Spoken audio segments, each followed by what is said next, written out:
Friends, एक बार फिर से हाजिर हो चुका हूं आपके लिए एक बहुत बेहतरीन टॉपिक लेकर।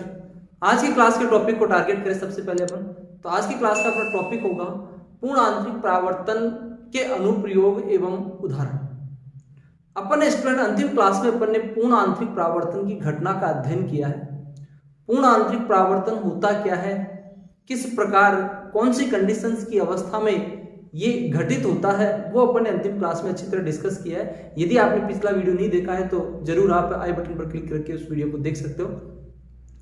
अब यहां पर आज की क्लास में अपन उसी पूर्ण आंतरिक परावर्तन की घटना के एग्जाम्पल्स के बारे में देखेंगे जो दैनिक जीवन में अपने को कहीं ना कहीं प्राप्त होते हैं, या फिर इस पूर्ण आंतरिक परावर्तन की घटना का जो उपयोग है वो कहां किया जा रहा है, कैसे किया जा रहा है, वो इस क्लास में डिस्कस करने वाले हैं। तो मैं हूं आपका फिजिक्स गुरु श्रीराम यादव। फिजिक्स की ऑनलाइन क्लासेस में आप सभी का फिर से हार्दिक स्वागत करता हूं। टॉपिक अपना पूर्ण आंतरिक परावर्तन की घटना के उदाहरण एवं अनुप्रयोग, एग्जाम्पल और यूजेस देखेंगे यहां पर कि इस टोटल इंटरनल रिफ्लेक्शन जो होता है उसके क्या क्या यूजेस हैं और कौन कौन से एग्जाम्पल्स हैं जिनमें यह घटना घटित होती है। तो यहां पर अपन चार एग्जाम्पल्स, चार अनुप्रयोगों की बात करें, इसमें एग्जाम्पल्स भी है और उदाहरण भी।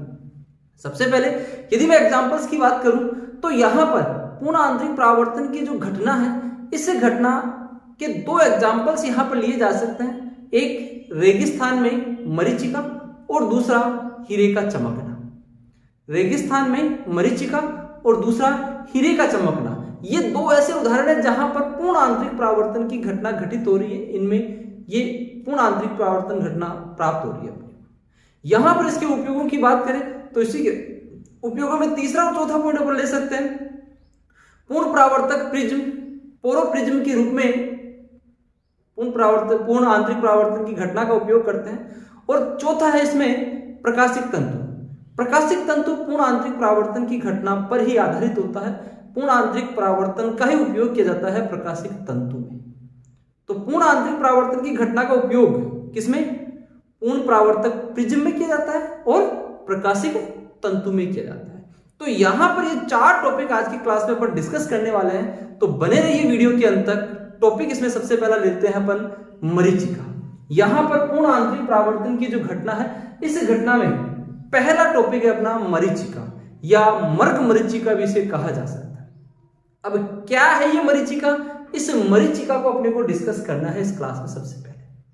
तो यहां पर मरीचिका की जो घटना है, इस घटना का एक सिंपल सा उदाहरण अपने दैनिक जीवन का मैं दूसरा आपको पहले आपके साथ डिस्कस करना चाहूंगा।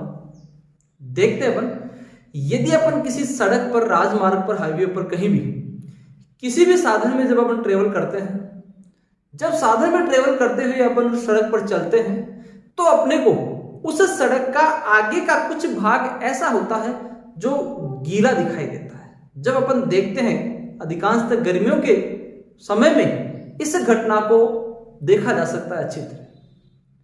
तो जब किसी साधन में सफर करते हुए अपन सड़क पर चलते हैं और सड़क पर आगे के भाग को देखते हैं, तो सड़क के आगे का जो भाग है वो अपने को गीला दिखाई देता है। जैसे जैसे अपन आगे बढ़ते हैं, वो गीला भाग भी सड़क के साथ साथ आगे बढ़ता है। इसका मतलब जब अपन उस गीले भाग पर वहां पहुंचते हैं, तो वहां पर अपने को ऐसा कुछ भी नहीं मिलता। मतलब अपने को ऐसा प्रतीत हो रहा था, ऐसा फील हो रहा था कि वहां पर पानी है जिससे सड़क गीली है, लेकिन जब वहां पहुंचते हैं तो वहां पर सड़क पर कुछ भी अपने को दिखाई नहीं देता, वहां पर कोई पानी नहीं होता है। कहने का मतलब इस घटना को अपन मरीचिका कहते हैं। पानी के दृष्टि भ्रम की जो घटना है, क्योंकि वहां पर पानी होने का एक दृष्टि भ्रम हुआ है, केवल पानी होने का केवल दृष्टि भ्रम हुआ है, और इसी दृष्टि भ्रम की घटना को मरीचिका कहा जाता है। सही है। इसी प्रकार अपन रेगिस्तानी क्षेत्रों की बात करें तो गर्मियों के दिनों में यदि अपन रेगिस्तान की बात करें तो रेगिस्तान में भी यह घटना अपने को देखी जा सकती है, प्राप्त हो सकती है। गर्मियों में क्या होता है, पृथ्वी की जो सतह होती है, पृथ्वी सतह जिसे अपन जमीन कहते हैं, पृथ्वी सतह की जो वायु होती है वो अधिक गर्म होती है ऊपर की तुलना में। समझे? जमीन के तापमान के कारण पृथ्वी सतह के पास की जो वायु होती है वो अधिक गर्म होती है। वायु जितनी गर्म होगी उतनी ही कम विरल होगी। सही है। जैसे जैसे अपन सतह से ऊपर जाते हैं, वायु की सघनता बढ़ती जाती है। मतलब सतह से ऊपर जाने पर क्या होगा? वायु की सघनता बढ़ेगी। पृथ्वी सतह पर वायु विरल है और पृथ्वी सतह से ऊपर जाने पर वायु सघन हो रही है। कब? गर्मियों के समय में, जब पृथ्वी सतह का तापमान ज्यादा होता है, तो तापमान ज्यादा होने के कारण पृथ्वी सतह की वायु गर्म होकर विरल हो जाती है ऊपर की वायु की तुलना में। क्लियर? अब यहां पर अपन देखते हैं कि किसी ऊंचे स्थान से या किसी पेड़ से, यदि किसी पेड़ से टकराकर कोई प्रकाश किरण अपने तक पहुंच रही है, किसी ऊंचाई के पेड़ से, कोई भी ऊंचाई का पेड़ है, उस ऊंचाई के पेड़ से यदि कोई प्रकाश किरण अपने तक पहुंच रही है, तो वह प्रकाश किरण सघन से विरल माध्यम में प्रवेश कर रही है। सघन से विरल माध्यम में प्रवेश कर रही है तो क्या होगा? सघन से विरल में जाने पर प्रकाश किरण हमेशा अभिलंब से दूर हटती है। तो देखो क्या हो रहा है, इसको मैं डायग्राम की सहायता से इस चीज को समझा रहा हूं। यहां पर क्या है, मान लो ये पृथ्वी सतह है, इस पृथ्वी सतह पर यहां पर वायु जो है वो विरल है और ऊपर की जो वायु है वो सघन, क्योंकि यहां का तापमान अधिक होता है। यदि अपन ऊपर से नीचे की ओर आ रहे हैं तो ऊपर से नीचे की ओर आने पर अपवर्तनांक जो है वो घटता है। सघन से विरल में आने पर अपवर्तनांक घटता है। जैसे जैसे सतह से नीचे आते हैं, पृथ्वी सतह से के समीप आते जाएंगे, अपवर्तनांक का मान घटता चला जाएगा। अब क्या था अपने पास यहां पर कि अपने पास कोई एक पेड़ है, ये कोई अपने पास एक पेड़ है, ठीक है। इस पेड़ से निकलने वाली कोई प्रकाश किरण, ऊंचाई के पेड़ से आने वाली प्रकाश किरण जब पृथ्वी सतह की ओर पहुंचती है, तो पृथ्वी सतह की ओर पहुंचने पर ये सघन से विरल माध्यम में प्रवेश कर रही है। सघन से विरल माध्यम में प्रवेश करती है, तो जब कोई प्रेक्षक इसको देखता है यहां से, तो उस अवस्था में इस प्रेक्षक को ये प्रकाश किरण इसको पीछे की ओर बढ़ाने पर इसके नीचे किसी बिंदु से आती हुई प्रतीत होती है।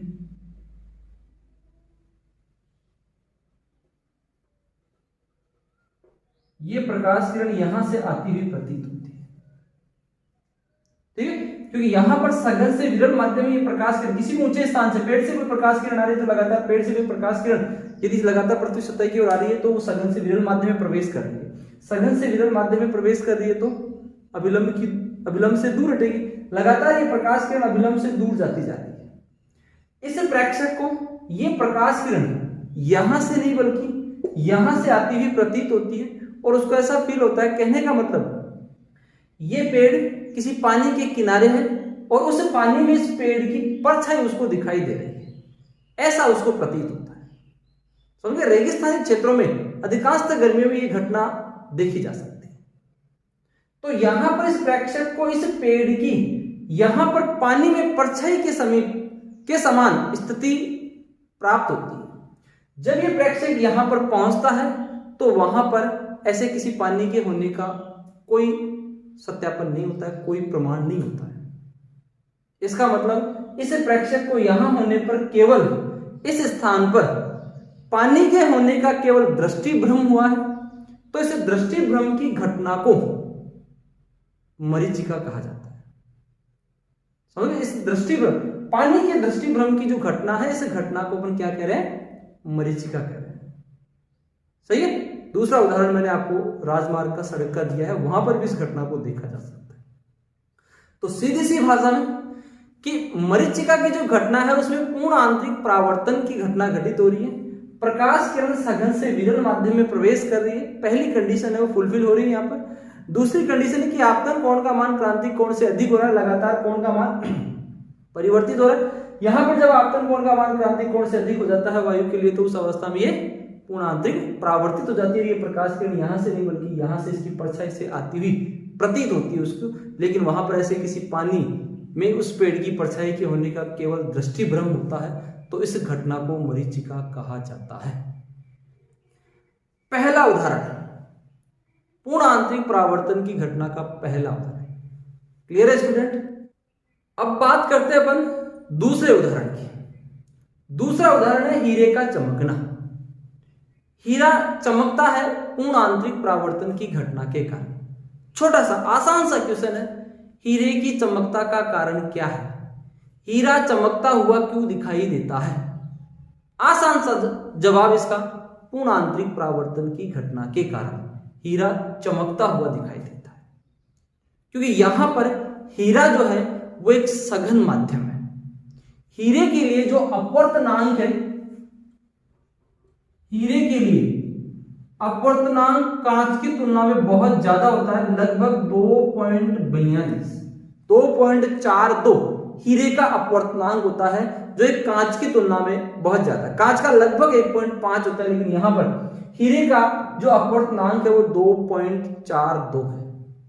यदि इसके लिए अपन क्रांतिक कोण की भी बात करें तो इसके लिए क्रांतिक कोण बहुत कम होता है कांच की तुलना में, लगभग 24.4 डिग्री।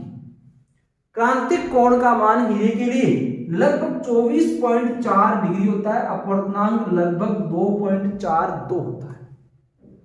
सही है। यहां पर अपवर्तनांक अधिक होने के कारण ये एक सघन माध्यम की भांति व्यवहार कर रहा है। सही है। और क्रांतिक कोण का मान बहुत कम है, इसका मतलब आसानी से इस हीरे में पूर्ण आंतरिक परावर्तन की घटना को प्राप्त किया जा सकता है। कैसे?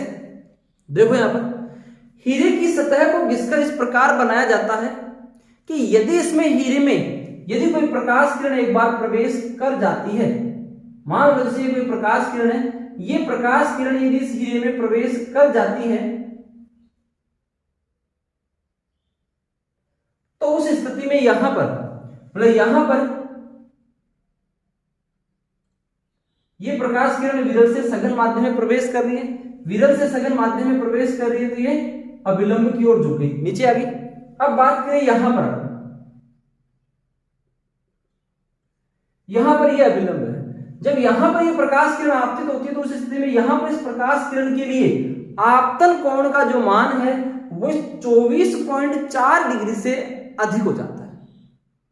हीरे की आकृति को, हीरे को इस प्रकार घिसकर काटकर बनाया जाता है कि यदि इसमें प्रकाश किरण एक बार प्रवेश कर जाती है तो उसकी सतह पर आपतित होने वाले प्रकाश के लिए आपतन कोण का जो मान है वो 24.4 डिग्री से अधिक होगा। जब ये प्रकाश किरण यहां पर पहुंचती है तो उस अवस्था में इसके लिए क्रांतिक कोण का मान 24.4 डिग्री उससे अधिक है, जो आपतन कोण से कम है। तो जब आपतन कोण इससे ज्यादा होगा तो उस अवस्था में ये प्रकाश किरण से पूर्ण आंतरिक परावर्तित हो जाएगी। तो इस प्रकार ये जो प्रकाश है, ये प्रकाश इस हीरे में इस प्रकार बार बार पूर्ण आंतरिक परावर्तित होता है, लगातार ये इसमें चक्कर काटता है। जब कोई प्रकाश किरण हीरे से बाहर निकलती है और अपने को दिखाई देती है तो उस अवस्था में ये हीरा अपने को चमकता हुआ दिखाई देता है। ये हीरा चमकता हुआ दिखाई देगा अपने को जब भी कोई प्रकाश किरण इसकी सतह से बाहर निकलकर अपनी आंखों तक पहुंचेगी, क्योंकि यहां पर एक बार प्रकाश किरण इसमें प्रवेश करे तो लगातार बार बार इसका अंदर पूर्ण आंतरिक परावर्तन हो रहा है, ये प्रकाश बार बार इसी में घूम रहा है। लेकिन जब कोई प्रकाश किरण से बाहर निकलती अपनी आंखों पर पहुंचती है तो उस अवस्था में प्रेक्षक को या अपने को ये हीरा चमकता हुआ दिखाई देता है। तो यहां पर पूर्ण आंतरिक परावर्तन की घटना का दूसरा उदाहरण है हीरे का चमकना। हीरा क्यों चमकता है? हीरे की चमकता का कारण क्या है? तो हीरे की चमकता का कारण है पूर्ण आंतरिक परावर्तन, जो यहां पर इस डायग्राम में आप अच्छी तरह देख पा रहे हो। यहां पर हीरे की चमकता का कारण ये इसकी विशेषता भी है कि हीरे का अपवर्तनांक अधिक होता है तो एक आदर्श सघन माध्यम की भांति व्यवहार कर रहा है, इसका क्रांतिक कोण बहुत कम होता है, तो कम आपतन कोण पर भी हीरे के अंदर पूर्ण आंतरिक परावर्तन की घटना को प्राप्त किया जा सकता है। सही है। तो यहां पर ये दो एग्जाम्पल थे अपने पूर्ण आंतरिक परावर्तन की घटना के। अब बात करें अपन पूर्ण आंतरिक परावर्तन की घटना के अनुप्रयोगों की। पूर्ण आंतरिक परावर्तन की जो घटना है उसका उपयोग यहां पर दो प्रकार से किया जा रहा है, एक प्रिज्म में और एक प्रकाशिक तंतु में। तो बढ़ते हैं अपन तीसरे टॉपिक, और तीसरे टॉपिक का नाम है अपना पोरोप्रिज्म या पूर्ण परावर्तक प्रिज्म। पूर्ण परावर्तक प्रिज्म में पूर्ण आंतरिक परावर्तन की घटना का उपयोग किया जा रहा है।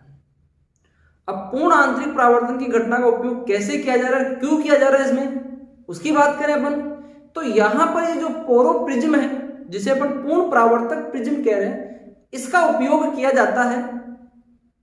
कोई भी दूरबीन होती है पारदर्शी माध्यम के लिए, यदि अपन किसी बिंब को उसको 90 डिग्री या फिर 180 डिग्री पर परावर्तित करना है, उल्टा प्राप्त करना है, घुमाना है उसको, तो उस स्थिति में अपन इस पोरो प्रिज्म का उपयोग करते हैं।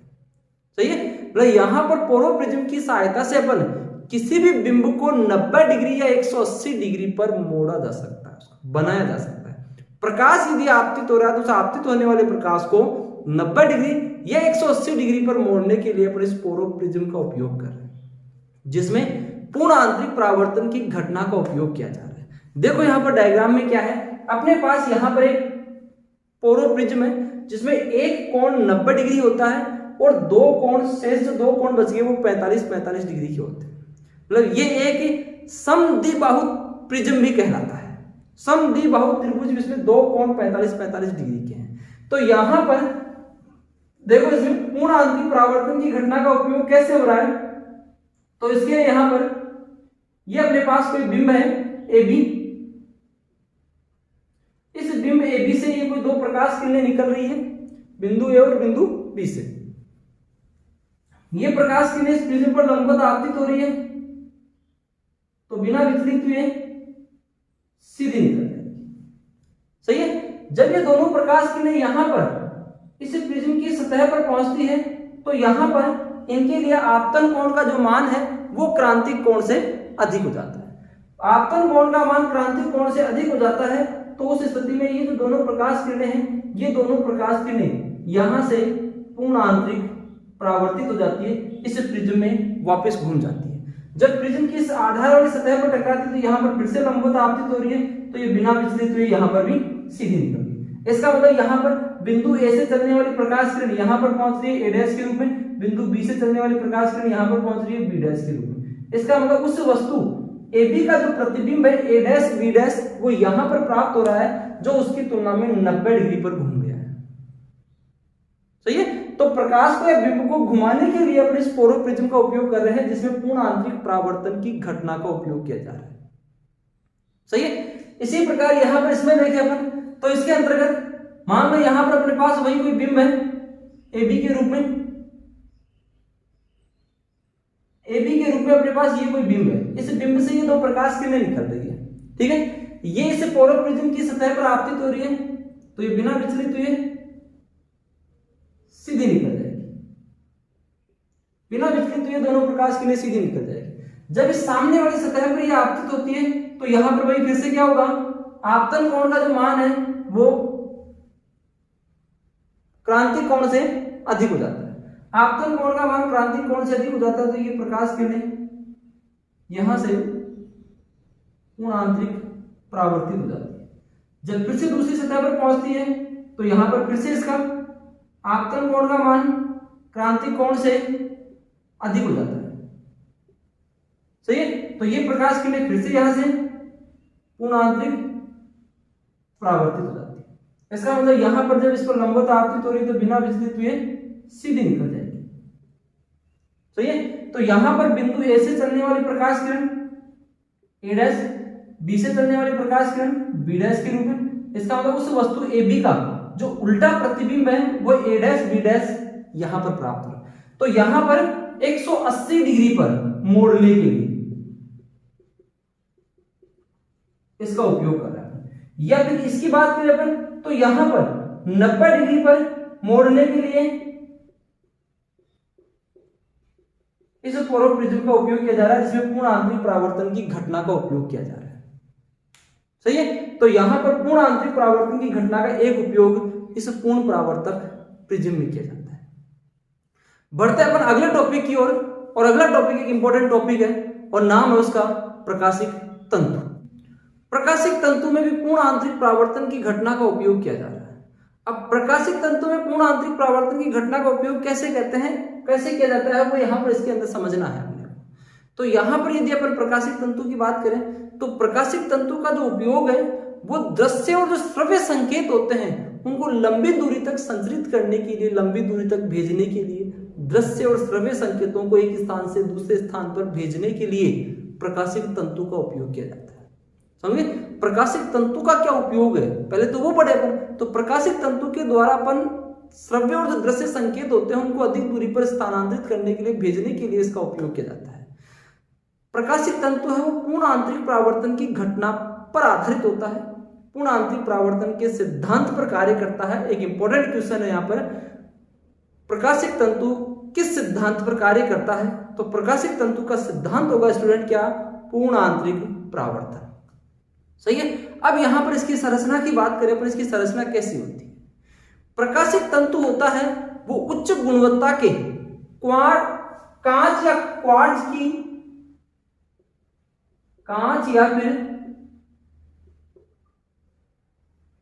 की धागेनुमा संरचना होती है,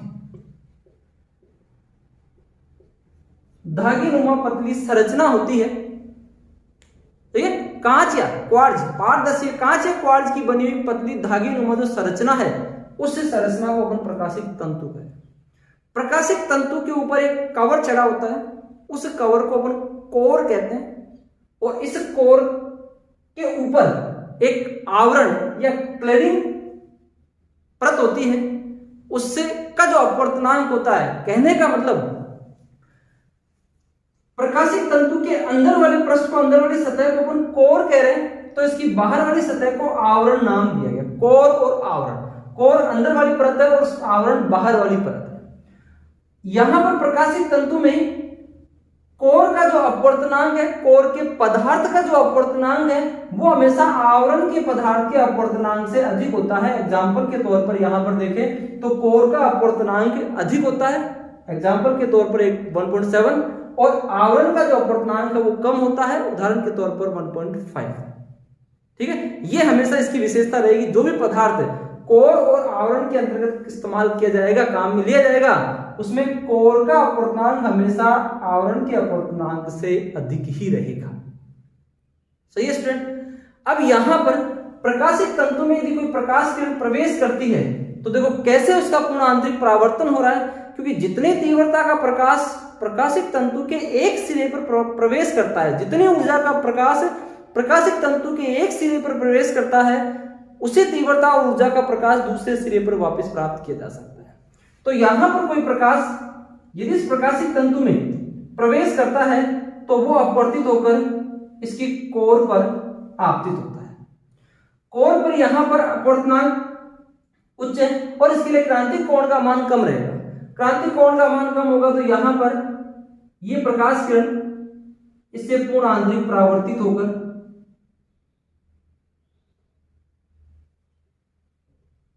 इसे प्रकाशिक तंतु के दूसरे सिरे की ओर गमन करती है। जितनी तीव्रता का प्रकाश इसके पहले सिरे पर प्रवेश कर रहा है उसी तीव्रता का प्रकाश इसके दूसरे सिरे पर वापस प्राप्त किया जा सकता है, क्योंकि पूर्ण आंतरिक परावर्तन की घटना में प्रकाश की ऊर्जा में और तीव्रता में कोई परिवर्तन नहीं होता है। सही है। प्रकाशिक तंतु का जो उपयोग है वो चिकित्सा में लाइट पाइप के रूप में शरीर के आंतरिक भागों की संरचना का अध्ययन करने में भी किया जाता है। एक प्रकाश पाइप के रूप में, जिसे अपन एंडोस्कोपी कहते हैं, अंतर चिकित्सा में, शल्य चिकित्सा में एंडोस्कोपी में जो प्रकाश पाइप होती है उस प्रकाश पाइप में ऐसे ही प्रकाशिक तंतुओं का एक गुच्छा होता है, एक समूह होता है। जब उन प्रकाश पाइपों में प्रकाश को प्रवेश कराते हैं तो वहां पर वो प्रकाश में पूर्ण आंतरिक परावर्तित होता है, इस कारण वो पाइप चमकती है और शरीर के आंतरिक भागों की संरचना का अध्ययन करने में इस पूर्ण आंतरिक परावर्तन की घटना का उपयोग अर्थात प्रकाशिक तंतु का उपयोग किया जा रहा है। तो यहां पर आज की क्लास में अपन ने बहुत इंपॉर्टेंट टॉपिक डिस्कस किया है, पूर्ण आंतरिक परावर्तन की घटना के उदाहरण एवं उपयोग। पूर्ण आंतरिक परावर्तन की घटना के उदाहरण एवं उपयोग दोनों ही टॉपिक कंसिडर है इसमें। तो यहां पर अपने 4 टॉपिक पढ़े हैं, जिसमें सबसे पहला टॉपिक था मरीचिका, जो गर्मियों में के समय में रेगिस्तानी क्षेत्र में किसी स्थान पर पानी के दृष्टिभ्रम की घटना कहलाती है। दूसरी घटना पढ़ी अपन ने प्रिज्म के लिए, हीरे के लिए हीरे का चमकना, हीरे की चमकता का कारण होता है पूर्ण आंतरिक परावर्तन की घटना। इस पूर्ण आंतरिक परावर्तन की घटना के कारण ही हीरा हमेशा चमकता हुआ दिखाई देता है। तीसरा है इसमें पोरो प्रिज्म या पूर्ण परावर्तक प्रिज्म। प्रकाश को या प्रतिबिंब को बिंब को 90 डिग्री या 180 डिग्री पर मोड़ने के लिए पूर्ण आंतरिक परावर्तन की घटना का उपयोग कर पोरो प्रिज्म का इस्तेमाल किया जाता है। सही है। और चौथा है यहाँ पर प्रकाशिक तंतु। प्रकाशिक तंतु का उपयोग श्रव्य एवं दृश्य संकेतों को लंबी दूरी तक संचरित करने के लिए इसका उपयोग किया जाता है, जो पूर्ण आंतरिक परावर्तन की घटना पर आधारित होता है। आशा करता हूँ स्टूडेंट आपको टॉपिक बहुत अच्छी तरह समझ में आया होगा। फिर भी यदि आपको कोई कंफ्यूजन हो तो अपने कंफ्यूजन को आप कमेंट बॉक्स में शेयर कीजिएगा, और यदि आपको वीडियो अच्छा लगा है तो वीडियो को अपने दोस्तों को भी शेयर कीजिए। थैंक यू स्टूडेंट आज की क्लास